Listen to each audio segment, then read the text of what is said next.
He almost dropped the carton of milk when she said it. In the middle of a crowded grocery store, under the harsh white lights and between shelves of discounted cereal and canned soup, a woman stepped in front of him, looked straight into his tired eyes and whispered, "I know you." For a second, the world stopped. The noise of shopping carts squeaking across the floor, the beep of scanners at the checkout counters, even the impatient tug on his sleeve from his 6-year-old daughter, all of it faded into a distant hum. His heart pounded in his chest, not because he recognized her, but because he didn't. He hadn't been recognized in years.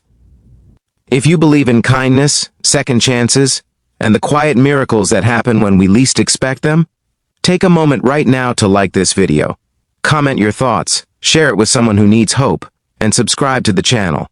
Stories like this remind us that even in our loneliest moments, we are never truly invisible. Daniel Carter hadn't always looked like a man carrying the weight of the world. There was a time when his shoulders were straighter, his smile easier, his laughter louder. But life had a way of reshaping people. 3 years earlier, his wife Melissa had passed away unexpectedly after a sudden illness. One day she was complaining about a fever, brushing it off as the flu. 2 weeks later, he was standing in a hospital hallway, holding their daughter Lily in his arms while doctors told him there was nothing more they could do. He still remembered the exact shade of blue on the hospital walls. He remembered how Lily's tiny fingers clutched his collar, as if she somehow knew their lives were about to split in two. He remembered promising Melissa, through tears and machines and sterile air, that he would take care of their little girl. And he had tried. God, he had tried. But being a single father wasn't just about making lunches and braiding hair. It was about fighting exhaustion every single day.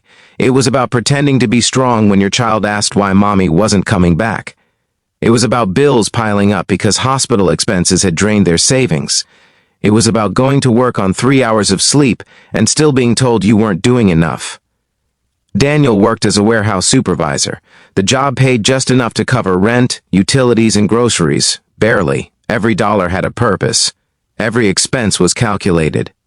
That afternoon in the grocery store, he was mentally adding prices in his head, deciding which items to put back if the total went over his budget. Lily stood beside him in her worn-out sneakers, holding a small box of chocolate cookies like it was treasure. She didn't ask for toys anymore. She didn't beg for candy the way other kids did. She had learned, too young, to say, "It's okay, Daddy, I don't need it." That hurt him more than anything. So when the woman stepped into his path and said, "I know you," his first instinct wasn't curiosity, it was fear. Fear that he owed someone money, fear that he had forgotten something important, fear that he had failed in some new, unexpected way. She looked to be in her early 30s, with soft brown hair pulled back loosely and eyes that seemed both nervous and certain at the same time. She wasn't dressed extravagantly, just jeans and a light sweater. But there was something steady about her posture, something intentional. Daniel searched his memory frantically. He shook his head slowly, apologetically. He didn't recognize her. But she recognized him. Her gaze dropped briefly to Lily, and something like emotion flickered across her face. Not pity, not judgment. Something warmer. She told him her name was Emily. The name meant nothing to him at first. Then she said something that made his breath catch. 3 years ago, on a rainy night outside St. Matthew's Hospital, she had been sitting in her car crying so hard she could barely see through the windshield. Her life had fallen apart that day. She had just lost her job. Her fiancé had left her. She felt like a failure in every possible way. She had driven to the hospital parking lot not because she was sick, but because she didn't know where else to go. She had been ready to give up. And that was when she saw him. Daniel didn't remember the moment clearly, but she did. She said he had walked out of the hospital carrying a small child wrapped in a pink blanket. It had been pouring rain. He had no umbrella. He looked shattered, like someone had taken a hammer to his soul. But when the little girl stirred and whimpered, he stopped under the awning, adjusted the blanket around her gently, and whispered something to her. Emily had watched from her car, consumed by her own despair. And yet seeing him, seeing a man who had clearly just lost everything still holding his child like she was the most precious thing in the universe, had changed something inside her. She had realized that if he could keep walking forward in that moment, so could she. She told him she had started over because of that image. She found a new job. She went back to school at night. She built herself up piece by piece. And in her hardest moments, she remembered the man in the rain holding his daughter like she was hope itself. Daniel stood there in the cereal aisle, stunned. He had no memory of inspiring anyone.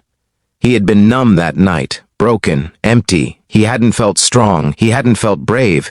He had felt like a man barely standing. But to her, he had been strength. As she spoke, Lily looked up at her father with wide eyes, as if seeing him in a new light. Daniel felt something unfamiliar rise in his chest. Not pride, not exactly, something closer to validation. For years he had felt invisible. Just another tired single dad pushing a cart through life. Just another man trying and failing to keep everything together. He had questioned himself constantly. Was he enough? Was he doing this right? Was he failing Melissa's memory? And here was a stranger telling him that, in his darkest hour, he had been someone else's light. Emily explained that she had seen him once before in the store months ago, but hadn't had the courage to approach him. She wasn't sure if he would remember. She wasn't sure if it would matter. But today, when she saw him again, she felt she had to say something, because people rarely get to know the impact they have on others. Daniel swallowed hard. The fluorescent light suddenly felt too bright. His vision blurred slightly as emotion threatened to spill over. He had spent years believing that night was the moment his life collapsed. He hadn't considered that, to someone else, it might have been a beginning. They stood there talking for longer than either expected.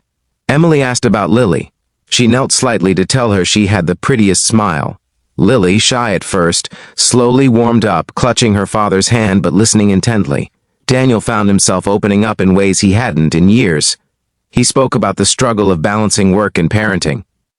About the guilt he carried whenever he lost his patience. About the quiet house at night when Lily was asleep and the silence felt too heavy. Emily didn't interrupt. She didn't offer empty cliches. She just listened.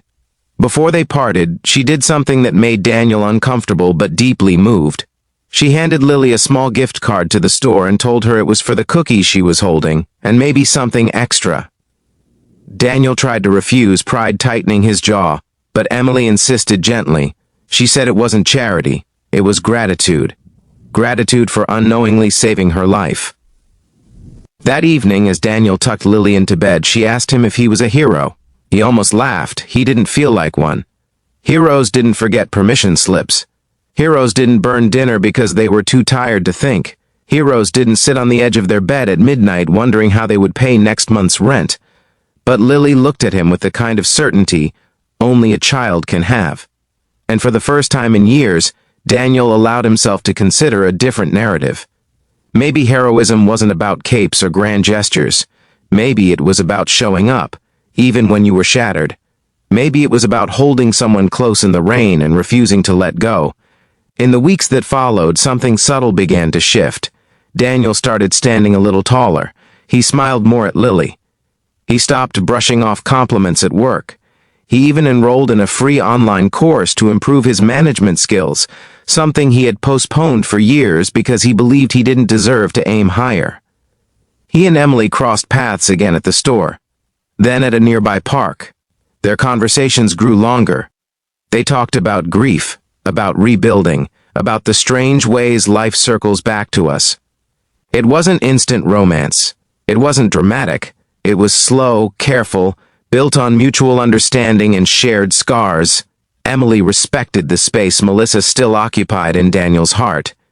Daniel respected the strength it had taken for Emily to rebuild her life. And Lily?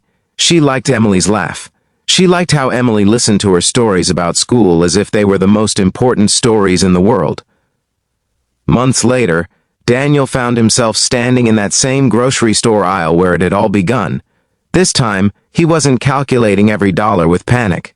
He had received a promotion at work after completing his course. It wasn't a massive raise, but it was enough to breathe a little easier. He looked around and realized something profound. The place that had once felt ordinary, almost suffocating, had become the setting of a quiet miracle. A stranger had walked up to him and said, "I know you." And in doing so, she had reminded him who he was. Not just a widower, not just a struggling single dad, but a man capable of resilience, a man whose love for his daughter radiated outward in ways he could never measure. Before we reach the end of this story, I want to ask you something deeply personal. If this story has touched your heart in any way, if it has reminded you of someone you admire or a moment that changed your life, please take a second to like this video, leave a comment, and share it. Your engagement helps these stories reach people who might desperately need them. And right now, I want to make a special request. Comment the word hope if you believe that even our darkest moments can light the way for someone else.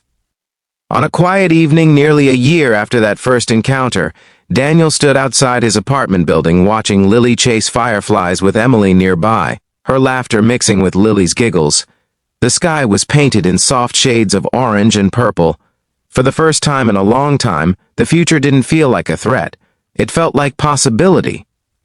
Daniel thought back to the man he had been in the hospital parking lot, so broken, so convinced he was alone in his pain. He wished he could go back and tell that version of himself something simple. Keep walking. You are stronger than you think. You are being watched in ways you will never understand.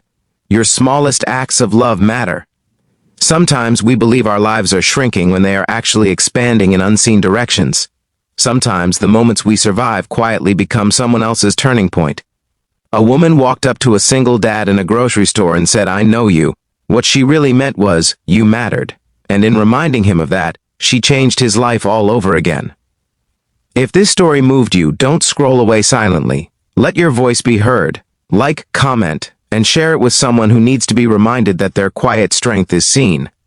Because you never know who is watching you in their darkest hour, searching for a reason to keep going. In a world that often feels indifferent, kindness echoes further than we imagine. And sometimes the simple act of surviving with love in your heart is enough to save more than just yourself.